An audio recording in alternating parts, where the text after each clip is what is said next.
Luke chapter 23, లూకాసు వార్త 23వ అధ్యాయం verse 34, 23-34. యేసు తండ్రి వీరేమి చేయిస్తున్నారో వీరెరగరు కనుక వీరిని క్షమించమని చెప్పాను. వారు ఆయన వస్త్రములు పంచుకున్నటకై చీట్లు వేసిరి. యేసు ప్రభుని సిలువ వేయటానికి అక్కడ కొంతమంది రోమా సైనికులు కనిపిస్తున్నారు. సిలువ మనంతటి మనం ఎప్పుడు వేసుకోలేం.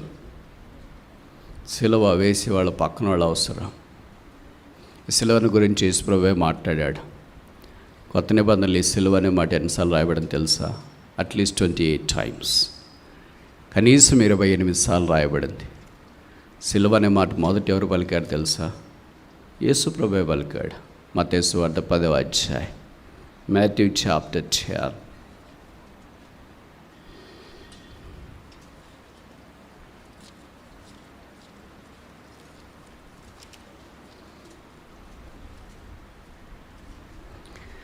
verse 38, 10:38. తన సిలువని ఎత్తుకొని నన్ను వెంబడింపని వాడు నాకు పాత్ర. తన సిలువ, ఎవడి సిలువ వాడుకుంటుంది.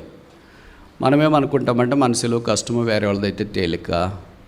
మనదైతే సీసం గుండ మాదిరి ఉంటుంది, వేరే వాళ్ళదైతే థర్మకోల్ మాదిరి ఉంటుంది అనుకుంటాం. ఎవరిది వాళ్ళది థర్మకోలే, కానీ అలాగ అనుకోం మనం.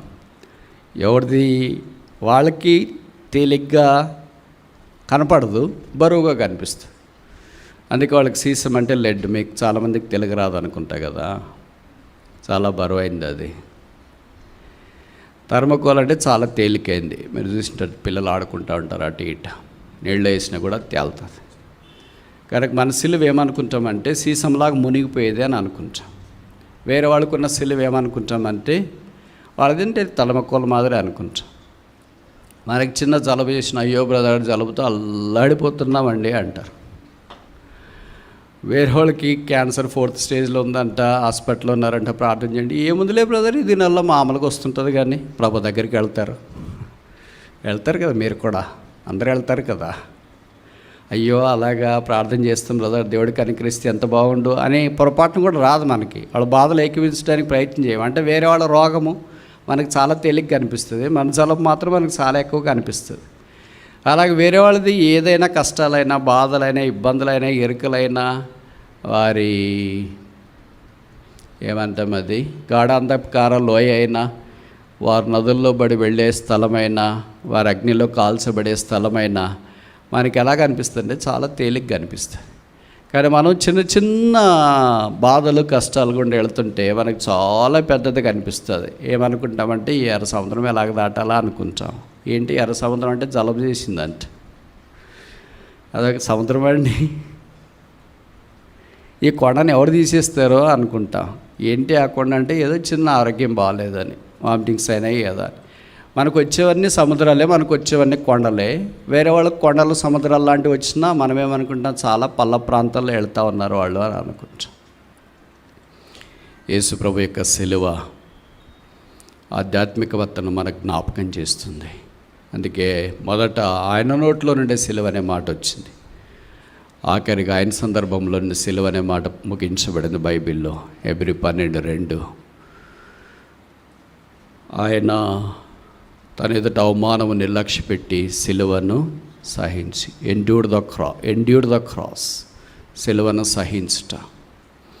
కనుక మొదట సిలువను మోసుకున్నట్టు experiencing the cross and finally enduring the cross. If there is no experience of the cross, there is no endurance of the cross. సిలువను మనము అంగీకరించకుండా ఉంటే లేదా అనుభవించకుండా ఉంటే దాన్ని సహించలేము. కనుక ఈ సిలువ యేసుక్రీస్తు ప్రభు ఇతరుల ద్వారా వేయబడటానికి ఇష్టపడ్డాడు. జరిగిన సంగతి మనకు పరిచయము.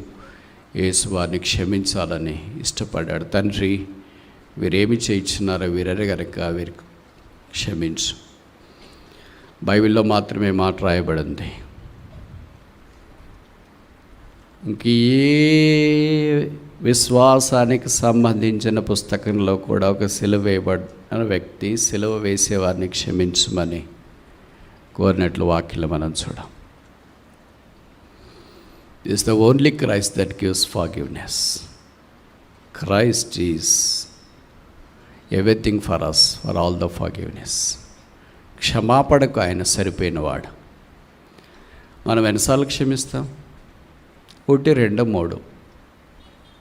తర్వాత ఏమంటాం? ఎన్నిసార్లు క్షమించాలా అని ప్రశ్నిస్తాం.